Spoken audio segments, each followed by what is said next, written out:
Audio Jungle.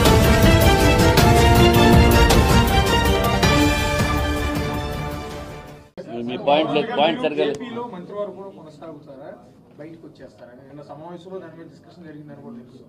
మంత్రివర్గంలో కొనసాగుతున్నారు కదా, దాంట్లో డౌట్ ఏముంది?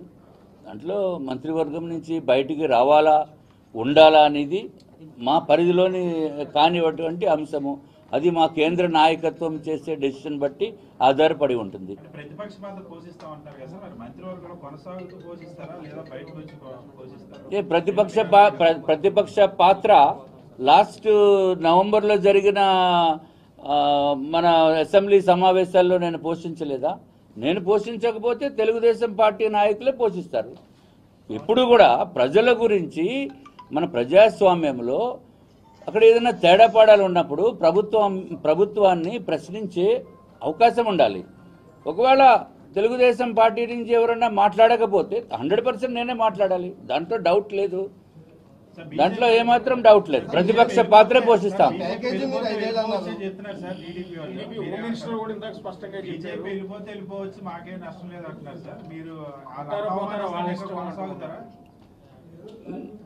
మాట్లాడేది ఎవరైనా ఏదైనా మాట్లాడచ్చు, బట్ డెసిషన్ మేకర్స్ ఎవరు? డెసిషన్ మేకర్స్ నేనేదో మాట్లాడేసినంత మాత్రాన కాదు కదా. డెసిషన్ చేయవలసింది ఇక్కడ గౌరవ ముఖ్యమంత్రి గారు చంద్రబాబు నాయుడు గారు చేయాలి. అట్లాగే మా రాష్ట్ర అధ్యక్షులు హరిబాబు గారు, తర్వాత మా సెంట్రల్లో ఉన్న లీడర్సు, మా జాతీయ అధ్యక్షులు అమిత్ షా గారు, మోడీ గారు చేయవలసిన అవసరం ఉంటుంది.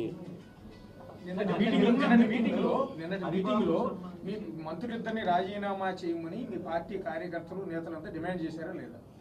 అరే మాట్లాడటంలో డిమాండ్ అనేది ఎట్లాగంటాము? అరే సూచన వేరు, డిమాండ్ వేరు.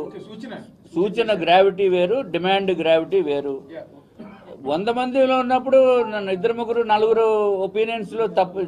ప్రజాస్వామ్యం మా పార్టీలో ఎవరైనా ఏదైనా మాట్లాడటానికి అవకాశం ఉంటుంది. అందుకే మార్నింగ్ 10:30 నుంచి రాత్రి సుమారు 7 గంటల వరకు మీటింగ్ అయింది.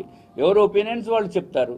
But decision final authority decision తీసుకునేది మా రాష్ట్ర అధ్యక్షులు హరిబాబు గారు తీసుకుంటారు. మా రాష్ట్ర అధ్యక్షులు గౌరవ ఎంపీ గారు హరిబాబు గారు very soft and polished and dignified person, very gentlemen.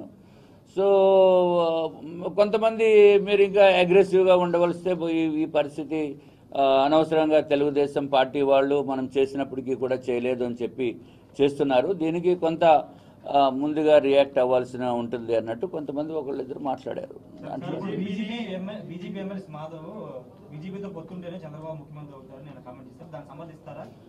ఇప్పుడు మనకు తెలుసున్న వాస్తవము, లాస్ట్ టైం మన ప్రభుత్వము ఏర్పరచడం గురించిలో ఇక్కడ తెలుగుదేశం పార్టీ, భారతీయ జనతా పార్టీ, అట్లాగే పవన్ కళ్యాణ్ గారు సపోర్ట్ చేశారు. దాని మూలానే గెలిచాము అని ప్రభుత్వం ఏర్పాటు చేశామని చెప్పి అందరికీ తెలుసున్నమాట.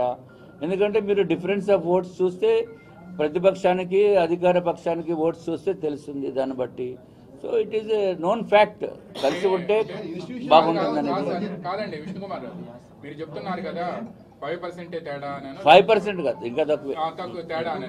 బట్ మీకంటే ముందు జరిగిన, మీరు కలవకు ముందు జరిగిన లోకల్ బాడీస్ లో తెలుగుదేశానికి అబ్సల్యూట్ మెజారిటీ. లోకల్ బాడీస్ వేరు, లోకల్ పోలండి. కలవపోయినా గవర్నమెంట్ ఫామ్ చేస్తే సంతోషమే, చేయమని చేసుకోమనండి, ఏమైంది? కలవపోయినా 2014లో ఎవరు ఏ పార్టీలతోటి పాటు కలవకపోయినా తెలుగుదేశం పార్టీ గవర్నమెంట్ ఫార్మ్ చేసిందనంటే సంతోషించే వాళ్ళు మేము కూడా. దూరం దగ్గర ఏముందండి? ఇక్కడ నుంచి ఫ్లైట్ ఎక్కితే గంటలో అక్కడికి దగ్గరికి వెళ్తాము, అక్కడ ఎక్కితే ఇక్కడికి వస్తారు. దూరము దగ్గర, అది పెద్ద ఏముండదు. పాలిటిక్స్లో అట్లా ఉండదు. పాలిటిక్స్లో ఎప్పుడు కూడా దూరము దగ్గర అనేది ఉండదు, ఊరికే పైకి అట్లాగా ఉంటుంది అంతే.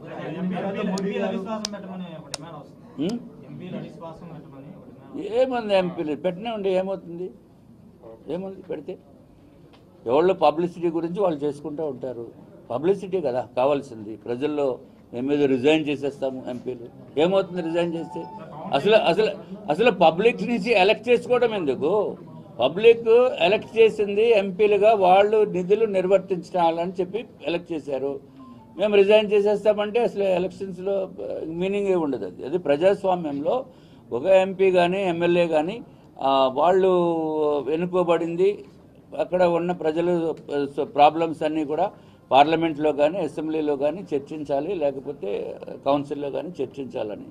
అది లేకుండా నేను అసలు పని చేయనంటే ఎట్లాగది? ఏంటండి వీడియో నచ్చిందా? అయితే ఓ లైక్ వేసుకోండి, లేదంటే ఓ కామెంట్ చేయండి. ఎప్పటికప్పుడు మా వీడియోస్ చూడాలంటే సబ్స్క్రైబ్ చేసుకోండి.